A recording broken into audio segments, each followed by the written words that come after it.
নমস্কার, আমি সঞ্জীব আচার্য। আমার ছেলে স্বয়ম্ভু আচার্য।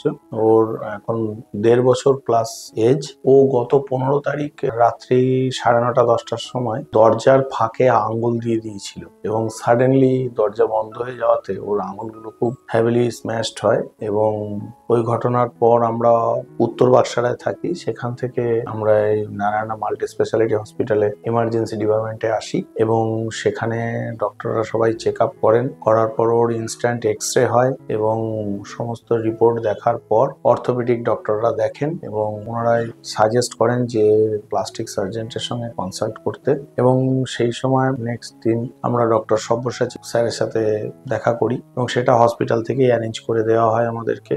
এবং হসপিটাল স্টাফেরা সবাই ভীষণভাবে কোঅপারেট করেছেন আমার সাথে। এবং তারপর এখানে ডক্টরবাবু দেখেন, উনি ওন্সটা ভালো করে চেক আপ করেন এবং চেক আপ করে দেখে বলেন যে আমার ছেলের লেফট হ্যান্ডের মিডল এবং সাইড ফিঙ্গারে নেলস গুলো উঠে গেছে এবং নেল বেডটাও হ্যাভিলি ইনজিওর্ড হয়েছে, যার জন্য ওটা নেল বেড রিকনস্ট্রাকশন অপারেশন করার প্রয়োজন আছে। তো তারপর আমরা ওনার কথাতে সম্মতি হই এবং হসপিটাল ম্যানেজমেন্ট আমাদের সাথে ভীষণভাবে কোঅপারেট করেন এবং তারপর আমরা অ্যাডমিট করি বাচ্চাকে এবং বাচ্চার মা ওর সাথে থাকে। এবং তারপর 17th মর্নিং এ ওর অপারেশন হয়। Operation successful. ডাক্তারবাবু আমাদের অ্যাসিওর করেছেন যে ওর নেল বেড এবং নেল রিকনস্ট্রাকশন সার্জারি পারফেক্টলি ওকে এবং ইন ফিউচারে ওর এটা নিয়ে কোনো প্রবলেম হবে না। তো আফটার অপারেশন ও সম্পূর্ণ সুস্থ আছে। ওর স্লোলি সেন্সও পুরো ফিরে এসছে এবং তারপর as it is normal activity করছে এবং আন্ডার মানে এখানকার সুপারভিশনে রয়েছেন,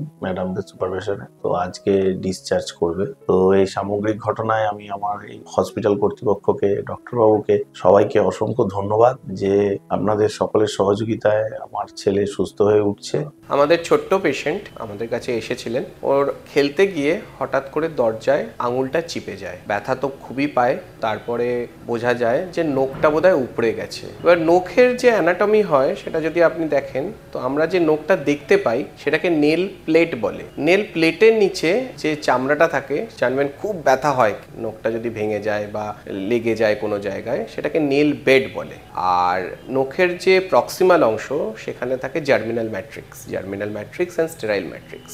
সেখান থেকে কিন্তু আমাদের নখটা তৈরি হয়। তো প্লাস্টিক সার্জারির দ্বারা নখটা যতটাই খারাপ হয়ে যাক না কেন, এই নখটাকে কিন্তু আবার আগের মতো কন্ডিশনে ফিরিয়ে আনা যেতে পারে। অনেক সময় দেখি আমাদের নখে তো ব্যথা লাগেই, কিন্তু তারপরে সেটা ট্রিটমেন্ট হয় না, পরে সেটা ক্রুকেড নখ হয়ে যায় বা ক্রুকেড নেল বলে। কখনো কখনো হাফ নেল, কখনো কখনো নেল আসে না, এরকম সিচুয়েশন হয়। এই ক্ষেত্রে আমরা এক্সপ্লোর করলাম এবং ওপরে নেল প্লেট যেটা সেটা তুলে দেখলাম যে নেল বেড যেটা, সেখানে একটা ইনজুরি ছিল, সেটাকে প্রপারলি রিপেয়ার করা হলো এবং তার উপরে যে নেলটা ছিল সেটাকে আবার স্প্লিন্ট হিসাবে লাগিয়ে দেওয়া হলো।